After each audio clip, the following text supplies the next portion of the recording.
Primeira história: o túmulo violado. A velha capela do cemitério de Santa Inês era um local esquecido pelo tempo, suas paredes musgosas adornadas por eras que pareciam abraçar os segredos ali guardados. Reza a lenda que, no túmulo da família, Albuquerque, repousava o corpo de uma jovem que havia sido vítima de um crime brutal há muitos anos. A lápide de mármore escurecido ostentava um epitáfio melancólico, e flores murchas eram frequentemente encontradas aos seus pés, depositadas por um visitante misterioso que nunca revelava sua identidade. Em uma noite de tempestade implacável, raios cortavam o céu como garras de espectros, e a chuva chicoteava a terra encharcada. Um grupo de jovens, movidos pela audácia e pela ignorância, decidiu invadir o cemitério em busca de emoção. Desafiar as histórias de fantasmas e profanar o silêncio dos mortos parecia uma aventura tentadora para eles. Ignorando os avisos dos moradores mais antigos, eles pularam o muro corroído e adentraram o labirinto de cruzes e mausoléus. Guiados por lanternas trêmulas, eles encontraram a capela abandonada. A porta rangeu ao ser aberta, revelando um interior empoeirado e sombrio. O cheiro de mofo e terra pairava no ar, e teias de aranha adornavam os cantos como véus fantasmagóricos. Foi então que avistaram o túmulo dos Albuquerque. Uma estranha sensação de mal-estar invadiu o grupo, mas a curiosidade mórbida falou mais alto. Um dos jovens, o mais ousado deles, decidiu forçar a entrada do túmulo. Com um pé de cabra enferrujado que encontraram no local, ele começou a golpear a lápide, selada. O som metálico ecoou pelo cemitério silencioso, perturbando a paz dos que ali dormiam. Finalmente, com um estrondo macabro, a laje cedeu, revelando um interior escuro e fétido. A curiosidade rapidamente se transformou em horror. Do interior do túmulo, um odor pútrido invadiu suas narinas e uma sombra disforme começou a se materializar. Um gemido gutural ecoou na capela e a temperatura caiu bruscamente. Os jovens, paralisados pelo terror, viram uma figura pálida e esquelética emergir das profundezas do túmulo violado. Os olhos da aparição brilhavam com uma fúria antiga e um grito lancinante cortou o ar. O pânico tomou conta dos invasores, que correram desesperadamente em direção à saída, tropeçando nas lápides e gritando por socorro. A figura espectral os perseguiu, seus passos lentos, mas inexoráveis, ecoando pelo cemitério. Diz a lenda que aqueles jovens nunca mais foram os mesmos. Alguns enlouqueceram, atormentados pelas visões da criatura vingativa.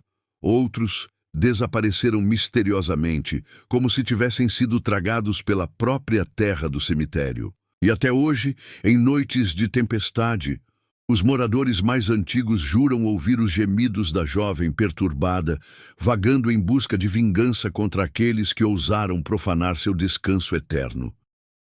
A capela de Santa Inês permanece abandonada, um lembrete sombrio das consequências de perturbar o sono dos mortos. Segunda história: o guardião silencioso. No coração de um antigo cemitério colonial, erguia-se uma estátua imponente de um anjo de mármore, suas asas majestosas pairando sobre os túmulos como um guardião silencioso. Acredita-se que a estátua protegia o descanso dos que ali jaziam, e muitas histórias circulavam sobre sua capacidade de punir aqueles que desrespeitavam o local sagrado. Os moradores da região contavam que, em noites de lua cheia, os olhos do anjo pareciam seguir os visitantes, e um arrepio percorria a espinha de quem ousava permanecer ali após o anoitecer. Um coveiro solitário, chamado Elias, dedicava sua vida a cuidar daquele cemitério. Conhecia cada lápide, cada história ali gravada. Era um homem respeitoso e taciturno, que sentia uma profunda conexão com o lugar e com aqueles que ali repousavam. Elias sempre alertava os visitantes para que mantivessem o respeito e o silêncio, lembrando-os da presença vigilante do anjo de mármore. Certa noite, um grupo de turistas ruidosos invadiu o cemitério, ignorando os avisos de Elias. Bebiam, riam alto e pisoteavam os túmulos com desrespeito. Um deles, embriagado e arrogante, subiu na base da estátua do anjo, zombando de sua expressão serena. Elias, furioso, tentou intervir, mas foi empurrado e ridicularizado pelo grupo. No momento em que o turista debochado tocou o rosto da estátua, um trovão ecoou no céu limpo e uma rajada de vento frio varreu o cemitério. A expressão do anjo de mármore pareceu mudar. Seus olhos, antes serenos, agora carregavam uma sombra de ira. O turista sentiu um calafrio percorrer seu corpo e um medo inexplicável o invadiu. Na manhã seguinte, o grupo de turistas desapareceu, sem deixar vestígios. Seus pertences foram encontrados abandonados perto dos muros do cemitério, mas deles nem sinal. Elias, perturbado, encontrou marcas estranhas na base da estátua do anjo, como se mãos invisíveis tivessem agarrado algo. A partir daquele dia, a aura do cemitério se tornou ainda mais sombria. Visitantes relataram sentir olhares invisíveis e sussurros gelados. A estátua do anjo parecia mais imponente, sua expressão mais severa. A lenda do guardião silencioso se fortaleceu, servindo de alerta para aqueles que ousassem perturbar o sono eterno sob sua vigilância. Elias continuou seu trabalho, agora com um respeito ainda maior pelo poder silencioso que protegia aquele lugar sagrado. Terceira história: o lamento da noiva. No antigo cemitério da cidade de Pedra Branca, havia um túmulo adornado com a estátua de uma jovem vestida de noiva. A história por trás daquela sepultura era trágica. Ana Clara havia morrido no dia de seu casamento, vítima de uma doença repentina. Seu noivo, inconsolável, mandou construir o mausoléu e esculpir a estátua em sua homenagem, visitando o local todos os dias até o fim de seus próprios dias. Com o passar dos anos, a história de Ana Clara se tornou uma lenda local.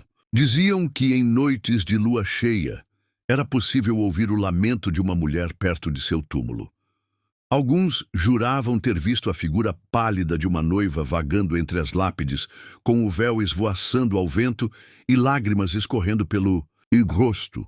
Os mais supersticiosos evitavam passar perto do cemitério após a meia-noite, temendo encontrar o espectro da noiva. Um jovem cético, chamado Lucas, não acreditava em nenhuma dessas histórias. Para ele, tudo não passava de folclore e superstição. Em uma noite de outono, desafiou os amigos a passarem a noite no cemitério, perto do túmulo da noiva. Movidos pela ousadia e pela curiosidade, eles aceitaram o desafio.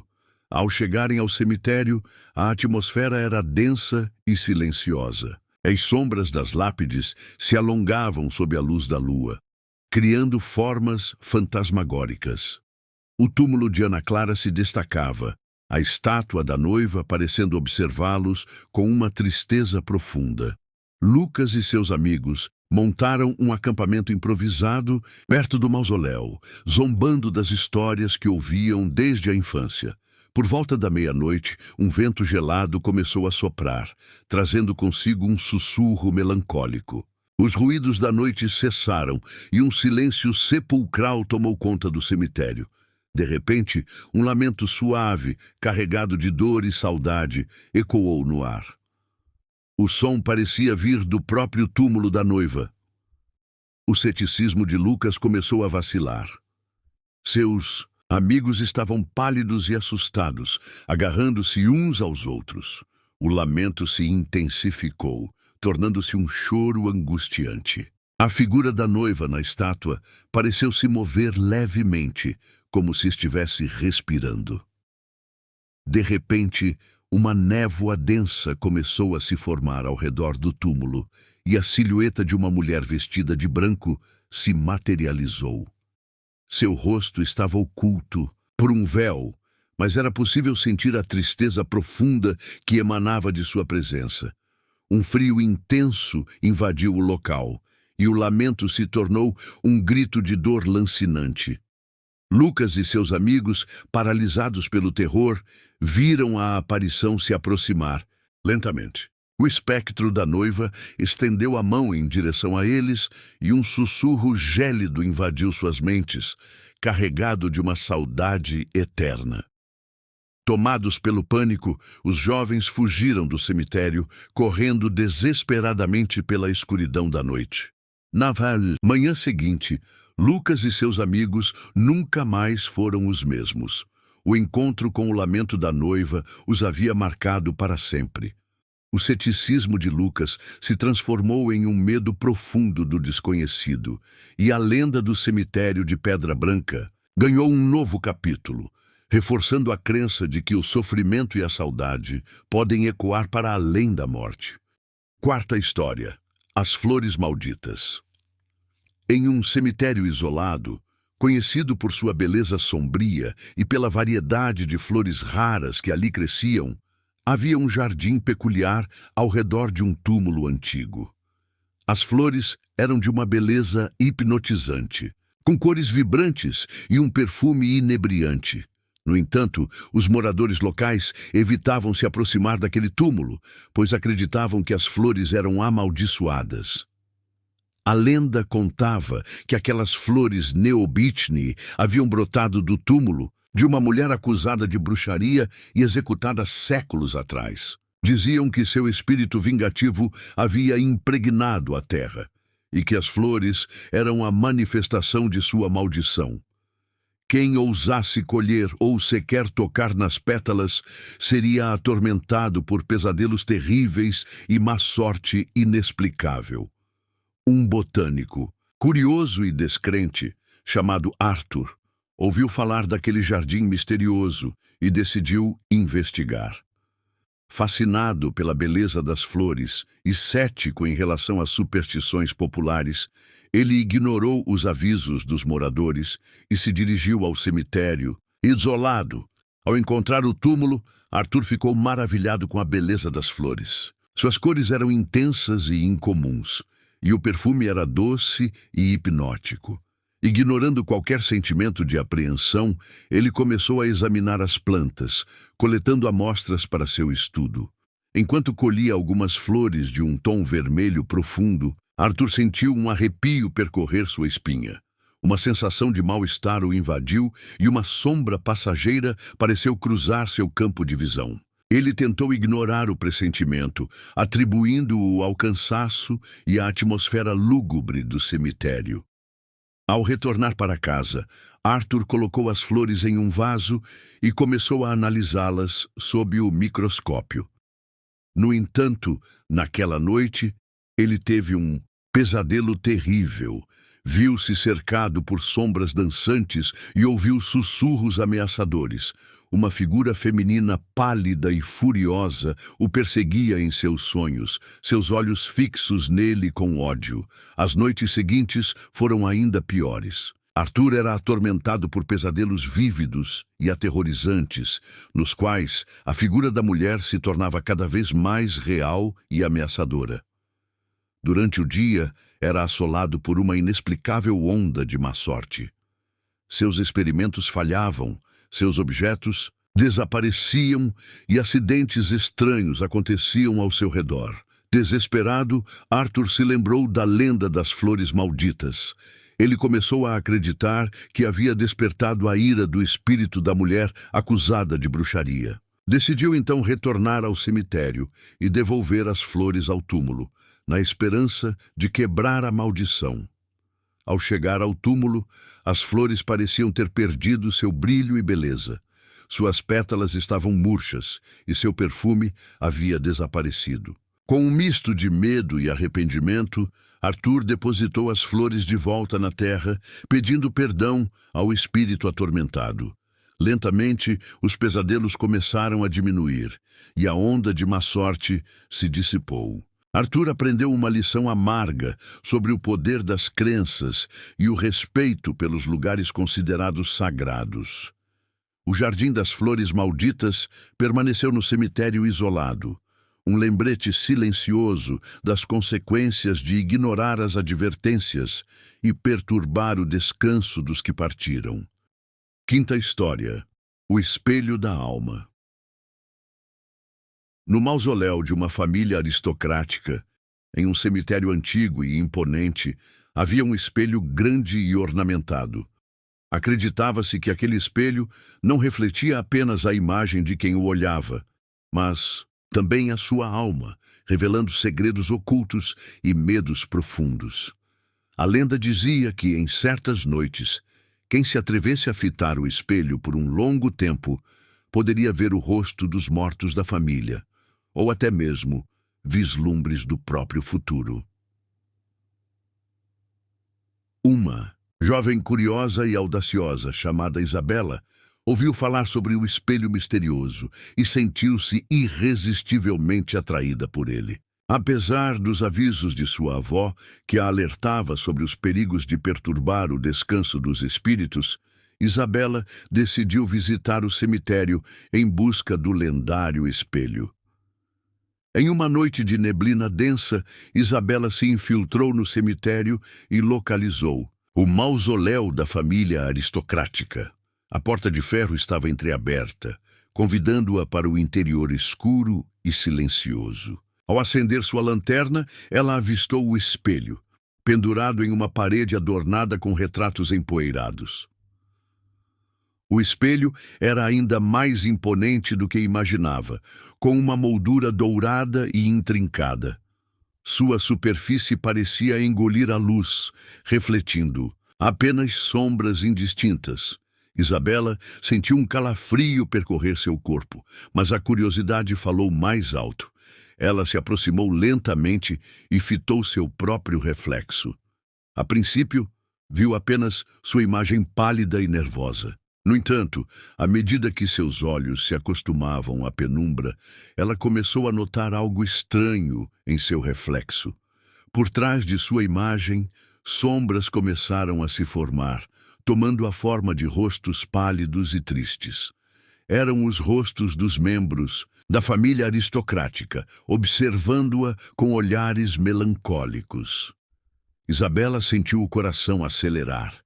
Tentou desviar o olhar, mas seus olhos pareciam presos ao espelho. As sombras se intensificaram e os rostos dos mortos se tornaram mais nítidos, alguns com expressões de sofrimento, outros com olhares acusadores. Um sussurro gélido pareceu emanar do espelho, carregado de segredos e lamentações. De repente, a imagem de Isabela no espelho começou a se distorcer. Seu rosto se tornou pálido e envelhecido. Seus olhos ganharam um brilho vazio e sua boca se abriu em um grito silencioso. Ela viu um vislumbre de seu próprio futuro. Um futuro sombrio e solitário, marcado pela tristeza e pelo arrependimento. Aterrorizada, Isabela cambaleou para trás, afastando-se do espelho. As imagens fantasmagóricas desapareceram, e seu reflexo voltou ao normal, mas o medo a paralisou. Ela sentia como se o espelho tivesse sondado sua alma, revelando seus medos mais profundos e seu destino sombrio. Isabela fugiu do mausoléu e do cemitério, correndo pela neblina como se estivesse sendo perseguida por fantasmas. Ela nunca mais se aproximou daquele lugar amaldiçoado, e a imagem do espelho da alma a assombrou pelo resto de seus dias.